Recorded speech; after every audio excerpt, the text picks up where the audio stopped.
ঢাকা ৮ আসনের প্রার্থী শরীফ ওসমান হাদির ওপর গুলি চালানো হলেও নির্বাচনে নাকি কোনো প্রভাব পড়বে না। এই আশ্বাস দিয়েছেন স্বয়ং সিইসি এএমএম নাসির উদ্দিন। উনি খুব কুল ভঙ্গিতে বললেন, মাঝে মাঝে দু একটা খুন খারাপি হয়, মানে নির্বাচন তো হবেই, এইটা নাকি সাইড ডিশ। সোমবার সকালে তেজগামে দাঁড়িয়ে তিনি আরও জানালেন, নির্বাচন নিয়ে কোনো চিন্তা নেই, ইসি পুরো রেডি, সবাইকে নিয়েই নির্বাচন হবে, দুশ্চিন্তা করা নিষেধ, একেবারে সরকারি নির্দেশ। তিনি আরও বললেন, এখন দেশ আগের চেয়ে ভালো। ২০২৪ সালে মানুষ ঘুমাতে পারত না, আর এখন মানুষ নাকি শান্তিতে ঘুমাচ্ছে। অবশ্য কে শান্তিতে ঘুমাচ্ছে সেটা উনি বলেননি। আইনশৃঙ্খলা বাহিনী রেডি, নির্বাচন টাইম মতো হবে, সব ঠিকঠাক।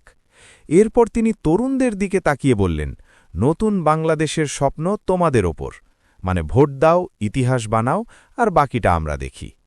এই নির্বাচন নাকি ঐতিহাসিক, কারণ পোস্টাল ভোটিং হবে, গণভোটও হবে, ইসি সাহসী, তরুণরা শক্তিশালী, নির্বাচন হবে ফ্রি, ফেয়ার আর ক্রেডিবল, সব একসাথে, এক প্যাকেজে।